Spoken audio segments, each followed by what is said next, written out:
राज्यपाल से विपक्ष जो है वो मुलाकात कर सकता है। हरियाणा सरकार पर संकट के बादल इस वक्त मंडरा रहे हैं, अल्पमत में है सरकार। इसको लेकर विपक्ष लगातार हमलावर था और अब राज्यपाल से मुलाकात भी डेलीगेशन की हो सकती है। खबर पर हमारे साथ हरसिमरत जुड़ रही है। हरसिमरत, क्या कुछ अभी अपडेट मिल पा रही है, कब मुलाकात हो सकती है और कांग्रेस की ओर से ये नई रणनीति तय की गई, विधानसभा भंग की जा सकती है?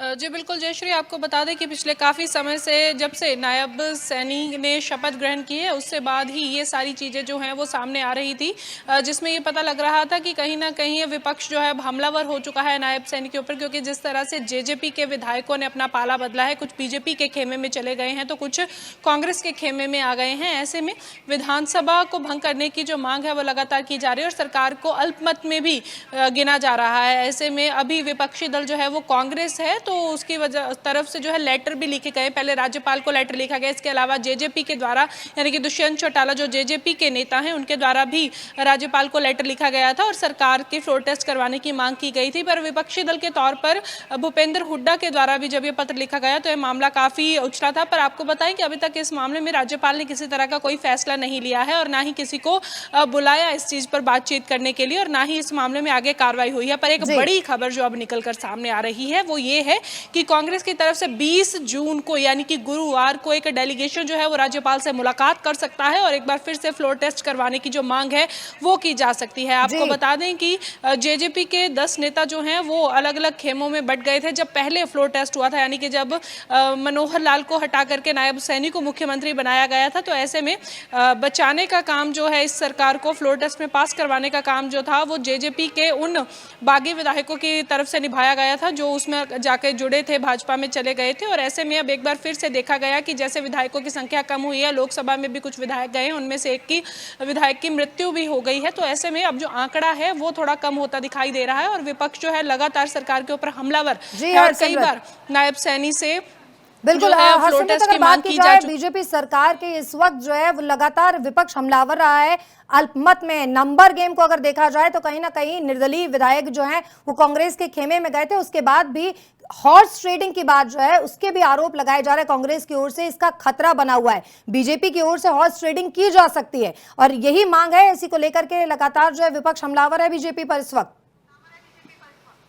बिल्कुल, आपको बता दें कि जैसे कि आपने भी जिक्र किया कि पहले भी जैसे कि जो बीजेपी को सपोर्ट करने के लिए जेजेपी के जो कुछ विधायक थे वो वहां चले गए थे, पर उसके बाद ये भी देखने को मिला कि 3 जो विधायक हैं वो कांग्रेस के खेमे में भी आए और उन्होंने लिखकर समर्थन देने की भी मांग की। ऐसे में अभी जो आंकड़ा है वो साफ नहीं हो पाया है क्योंकि उसका कोई नोटिफिकेशन जो है वो जारी नहीं हुआ। पर आपको ये भी बताएं कि भूपेंद्र हुड्डा की तरफ से खुद नैतिकता के आधार पर सीएम सैनी को भी इस्तीफा देने के बारे में कहा गया था। हालांकि इस पर किसी तरह का कोई प्रतिक्रिया जो अभी मुख्यमंत्री ने नहीं दी है, पर कहा जा सकता है कि 20 जून को एक डेलीगेशन कांग्रेस का भूपेंद्र सिंह हुड्डा की अगुवाई में जाकर के राज्यपाल से मिलेगा और इसका जो समय है वो शाम 5 बजे का बताया जा रहा है। जी यानी समय तय कर लिया गया है, राज्यपाल से जो मुलाकात होगी उसको समय दे दिया गया है। तो कहीं ना कहीं अब जो बीजेपी की सरकार है इस वक्त खतरे के बादल इस वक्त मंडरा रहे हैं बीजेपी की सरकार पर हरियाणा के अंदर।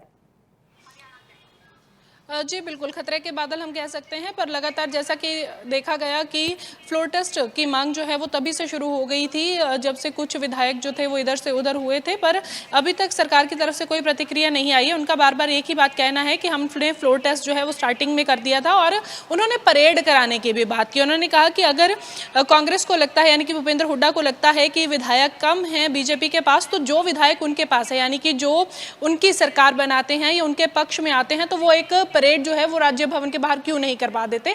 तो ऐसे में इसके ऊपर भूपेंद्र हुड्डा ने कोई प्रतिक्रिया नहीं दी थी। उनका सिर्फ ये कहना था कि अगर वो परेड की बात करते हो तो ये परेड बीजेपी की तरफ से भी करवाई जा सकती है। तो कहा जा सकता है कि जुबानी जंग जो है वो दोनों पार्टियों के बीच बरकरार है। अब देखना होगा कि एक बार फिर से जब कांग्रेस का डेलीगेशन राज्यपाल को मिलकर आएगा, मुलाकात करके आएगा, तो आखिरकार उसमें क्या निकलेगा। बिल्कुल हरसिमरत, और खरीद फरोख्त की बात भी आरोप जो है ये भी लगाए गए थे भूपेंद्र सिंह हुड्डा की ओर से कि जो है बीजेपी की ओर से इस तरह का माहौल बनाया जाता है, बीजेपी जो है खरीद फरोख्त करती है। ये तमाम आरोप हुड्डा की ओर से लगाए गए थे और इसको लेकर के कहा गया था कि जो सरकार अल्पमत में इनको नैतिकता के आधार पर मुख्यमंत्री नायब सिंह सैनी जो है वो एक नैतिकता के आधार पर अपना इस्तीफा सौंपें। जी बिल्कुल, मैंने पहले भी जिक्र किया कि इस्तीफे की मांग जो है वो भूपेंद्र हुड्डा की तरफ से नैतिकता के आधार पर सीएम से की गई है, पर सीएम का साफ तौर पर कहना है कि उन्होंने एक बार फ्लोर टेस्ट दे दिया है, अब 6 महीने बाद ही इसकी बारी आ सकती है। फिर भी अगर विपक्ष चाहता है कि फ्लोर टेस्ट हो तो ऐसे में वो राज्यपाल के पास जाकर के उनके पास जो आंकड़ा है फिलहाल विधायकों का उसकी जाकर के परेड करवा दे। और दूसरी तरफ जैसे मैंने बताया कि जुबानी जंग जो है वो दोनों पार्टियों के बीच जारी है, तो लगातार विपक्ष अल्पमत कह करके जरूर हमला तो कर रहा है सत्ताधारी पार्टी यानी कि भाजपा के ऊपर, पर किसी तरह का कोई आंकड़ा जो है वो अभी तक जारी करने में असमर्थ है। बिल्कुल, आंकड़े जो है वो अब खेल पूरा आंकड़ों का है। फिलहाल हमारी नजर बनी हुई है। हरसिमरत, आप हमारे साथ बने रहिए, हम आपको अब सुनवाते हैं कि इस पूरे मामले को लेकर अल्पमत में है सरकार और क्या कुछ आरोप प्रत्यारोप लग रहा है। इनेलो नेता अभय चौटाला की ओर से क्या कुछ कहा गया और उसके जवाब में अनिल विज ने क्या कुछ कहा है, आपको पहले वो सुनवाते हैं। ये पॉलिटिकल एक्टिविटीज होती है, ये सभी पार्टियां करती रहती हैं। बाकी जो समय आएगा तो सरकार की मेजोरिटी है पूरी तरह से। लोगों ने इंडिया गठबंधन को वोट दिया है और उस गठबंधन का नतीजा है कि आज भारतीय जनता पार्टी जो 400 पार का नारा देते थे वो 241 सीट पे सिमट गई और कम हो सकती थी ये सीटें। ये तस्वीरें आपको भी दिखाई हैं किस तरीके से जो है सरकार अल्पमत में इसको लेकर के तमाम आरोप विपक्ष की ओर से लगाए जा रहे हैं। हमारे साथ हरसिमरत जुड़ी हुई है। हरसिमरत, 20 तारीख को जो है वो समय मांग लिया गया है, समय राज्यपाल ने दे भी दिया है कि आप शाम को 5 बजे आकर के मुलाकात कर सकते हैं। आगे की क्या रणनीति होगी? अगर कांग्रेस की बात की जाए तो कांग्रेस किस तरीके से आगे चाह रही है? चुनाव कब कराए जाएं? विधानसभा भंग करने की सिफारिश भी की जाएगी?